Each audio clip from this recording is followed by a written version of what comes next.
Hello friend, welcome back to my video. आज की इस वीडियो में हम लोग बिहार स्पेशल प्रश्नों करेंगे। ठीक है, जो प्रश्न हैं ये बिहार स्पेशल हैं और ये इनका जो सेक्शन रखा गया है वो है चित्रकला एवं वास्तुकला। ठीक है, तो चलिए वीडियो में आगे की तरफ बढ़ते हैं। पहले प्रश्न की तरफ। पहला प्रश्न है, निम्न में से किस गुफा में विहार के साक्ष्य मिलते हैं? सुदामा गुफा, कर्ण चौपड़ गुफा, विश्व छोपड़ी गुफा या फिर ABC तीनों। इसका सही जवाब होगा ABC तीनों, यानी कि ऑप्शन संख्या डी सही होगा। आगे बढ़ते हैं अगले प्रश्न की तरफ। अगला प्रश्न है, सुदामा गुफा का दूसरा नाम खाली स्थान गुफा है। क्या गुहा है उसका नाम? धम्म गुहा, मित्रा गुहा, न्याग्रोथ गुहा या गोप गुहा? तो इसका जो दूसरा नाम है वो है न्याग्रोथ गुहा। ठीक है, आगे बढ़ते हैं। अगला क्वेश्चन है, सुदामा गुफा का निर्माण अशोक के राजरोहण के कितने वर्ष में हुआ था? ठीक है, 10वें, 12वें, 14वें या 16वें वर्ष? तो कितने वर्ष में हुआ था? तो ये हुआ था 12वें वर्ष में। ठीक है, ऑप्शन संख्या बी सही होगा।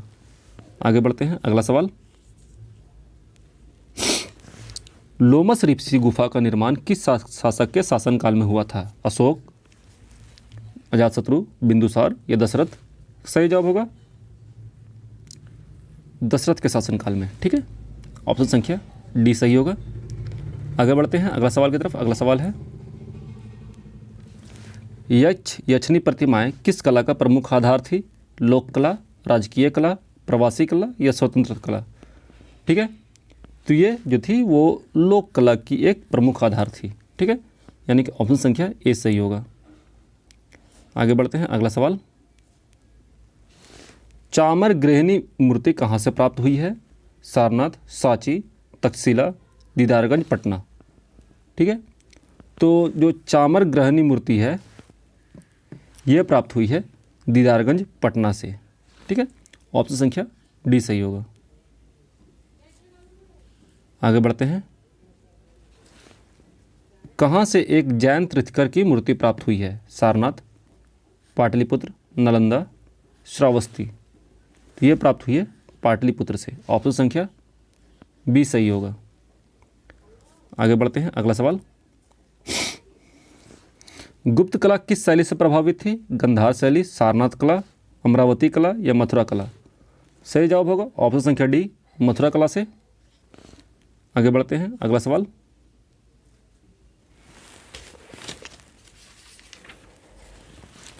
मथुरा कला शैली में किस धर्म का प्रभाव अधिक दिखता है? बौद्ध, जैन, हिंदू या आजीवक? सही जवाब होगा हिंदू, यानी कि ऑप्शन संख्या सी सही होगा। अगले बढ़ते हैं। अगला सवाल, भागलपुर के सुल्तानगंज से 7.5 फीट ऊंची मूर्ति किसकी मूर्ति प्राप्त हुई है? बुद्ध की, कृष्ण की, ऋषभदेव या महावीर स्वामी? सही जवाब होगा महात्मा बुद्ध की मूर्ति। ठीक है, आगे बढ़ते हैं। अगला सवाल है, पाल कला का विकास 8वीं सदी से कब तक हुआ था? 9वीं तक, 10वीं तक, 11वीं तक, 12वीं तक? तो इसका विकास हुआ है 12वीं सदी तक। आगे बढ़ते हैं। अगला सवाल है, किस काल में पत्थर, कांसे और अष्टधातु की मूर्तियों के निर्माण की एक उन्नत शैली का विकास हुआ था? ऑप्शन है पाल काल में, गुप्त काल में, मौर्य काल में या सेन काल में? ठीक है, तो सही जवाब होगा पाल काल में। आगे बढ़ते हैं। अगला सवाल है, कांस्य प्रतिमाओं के निर्माण में किसका महत्वपूर्ण योगदान रहा था? ऑप्शन से लोकपाल, धीमन, बिटपाल या बी और सी दोनों? ठीक है, तो यहाँ सही जवाब होगा बी और सी दोनों का ही उपयोग रहा, महत्वपूर्ण योगदान रहा था।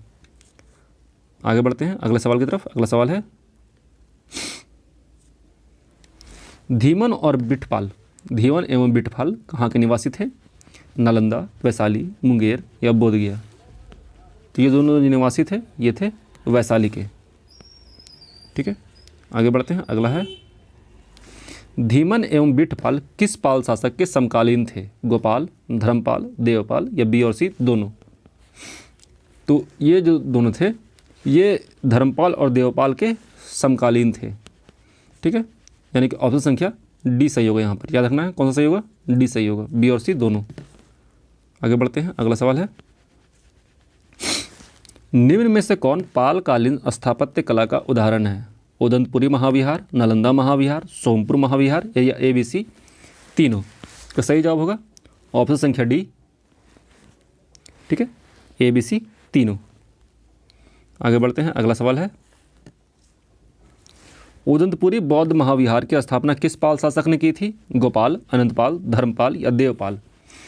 तो इसका सही जवाब होगा ऑप्शन संख्या ए, गोपाल। ओके, आगे बढ़ते हैं, अगला सवाल, विक्रमशिला महाविहार का निर्माण किसके शासनकाल में हुआ था? मौर्य, सेन, पाल या कनु? तो जो विक्रमशिला महाविहार है इसका जो निर्माण हुआ था ये हुआ था पाल शासनकाल में, ठीक है। आगे बढ़ते हैं, कहाँ से पाल काल के गुफा मंदिर के साक्ष्य प्राप्त हुए हैं? रक्सौल, बेतिया, कल्याणपुर या कहलगांव? सही जवाब होगा कहलगांव, यानी कि ऑप्शन संख्या डी सही होगा। आगे बढ़ते हैं, कहाँ से विष्णुपाद मंदिर का अर्धमंडप मिला है? गया, नालंदा, मोतिहारी या बेतिया? सही जवाब होगा गया, यानी कि ऑप्शन संख्या एक सही होगा, ठीक है। आगे बढ़ते हैं, अगला सवाल है, पालकालीन मूर्तिकला की शैली को मध्यकालीन मूर्तिकला की खालिस्तान के नाम से प्रसिद्धि प्राप्त है? उत्तरी शैली, पूर्वी शैली, पश्चिमी शैली, दक्षिणी शैली? ठीक है, तो जो पालकालीन मूर्तिकला है, जो शैली है, उसको मध्यकालीन मूर्तिकला की पूर्वी शैली के नाम से प्रसिद्धि प्राप्त हुआ है। ओके, आगे बढ़ते हैं, अगला क्वेश्चन है, नालंदा से प्राप्त नमूने किस शासक के समय के हैं? ऑप्शन से देवपाल, धर्मपाल, गोपाल या अनंतपाल? ठीक है, इसका सही जवाब होगा ऑप्शन संख्या ए, देवपाल, ठीक है। आगे बढ़ते हैं नेक्स्ट क्वेश्चन की तरफ। अगला सवाल है, मुगल काल के पतन के बाद बिहार में किस चित्रकला शैली का विकास हुआ? बिहार से कलम, पटना कलम, मधुबनी कलम या पाल कलम? तो सही जवाब होगा इसका